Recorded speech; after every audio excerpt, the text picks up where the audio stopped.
Hi, folks. Welcome to Crisco's Corner. Unfiltered commentary. And not your truth, the real truth. Please like, share, and subscribe. And as always, thank you for your support.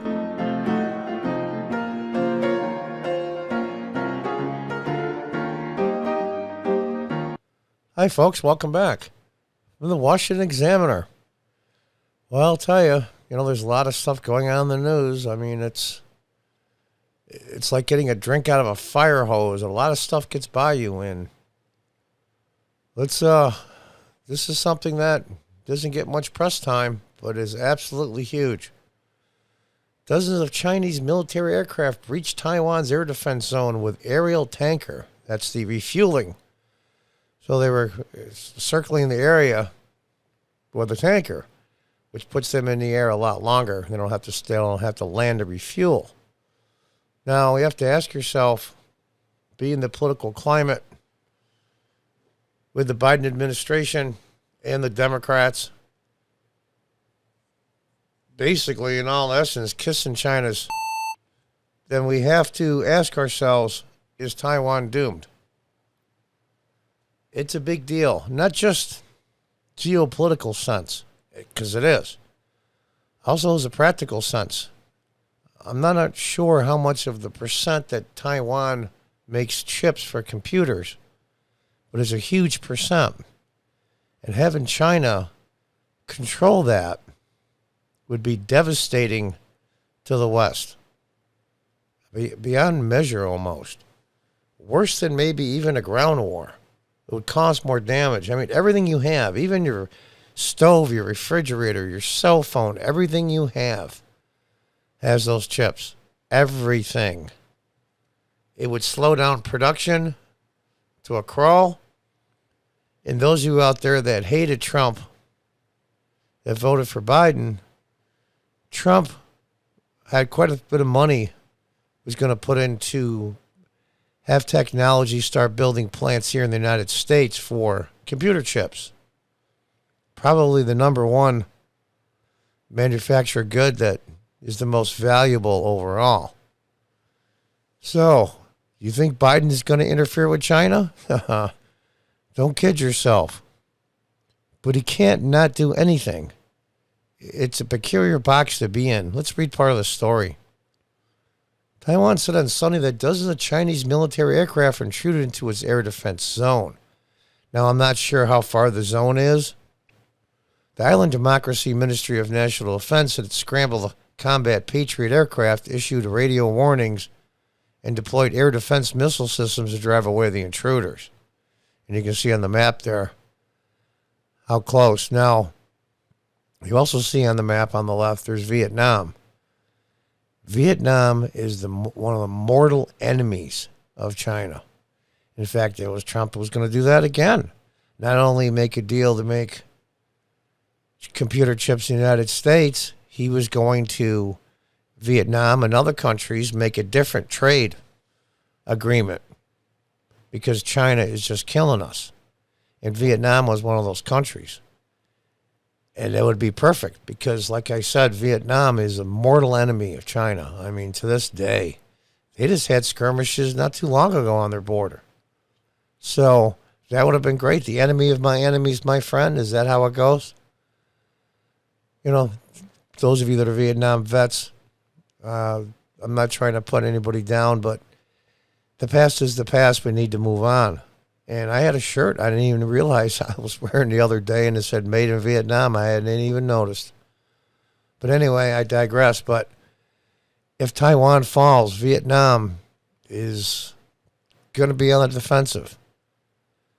Well, the 27 Chinese aircraft detected was Jian Y-20U aerial tanker, which Taiwan News reported was possibly the first time a Chinese refueling mission was conducted in Taiwan's air defense identification zone. The other aircraft reported by Taiwanese officials were 18 fighter jets and 5 nuclear-capable H-6 bombers. Yeah, look at that. 5 bombers. Oh, boy. President Xi Jinping of China held a 3-day meeting over the weekend with the country's top officers to discuss how to strengthen the armed forces through talent cultivation, according to Reuters, which reported Xi made no mention of Taiwan but did stress the need to modernize the country's military in order to win wars. It is necessary to make great efforts to strengthen scientific and technological, boy, I'm having a tough time talking today, technological literacy and improve the actual ability to win modern wars. The official news agency cited Xi as saying it is necessary to strengthen practical. Now, I want you to look at this part.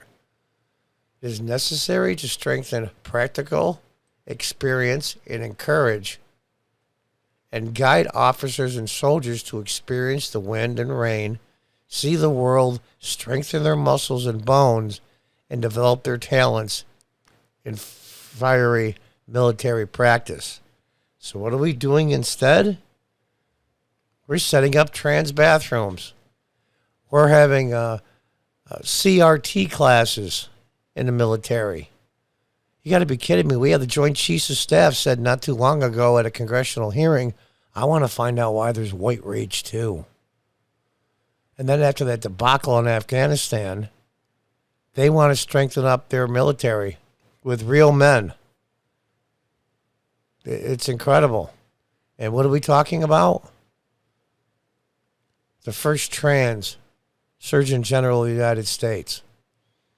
I'm telling you, this isn't about the trans issue. This is about our military strength and military soldiers.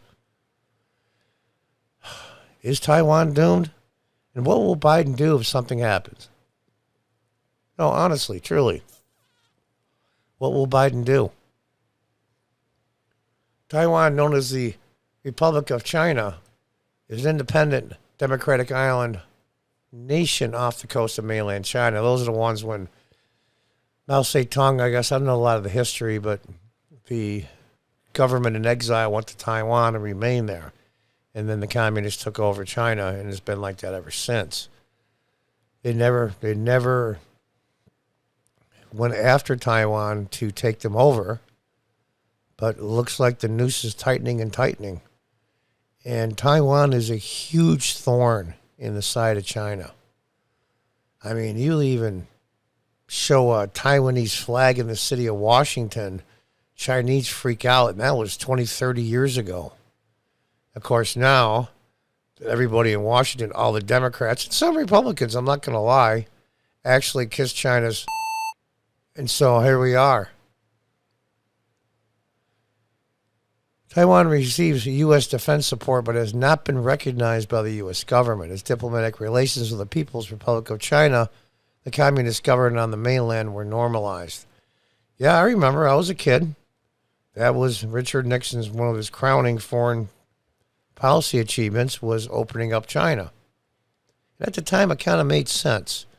They thought, and I think, history pretty much bore them out, that as capitalism came to communist China, slowly over time, the communist regime would slowly lose power and just basically die by attrition.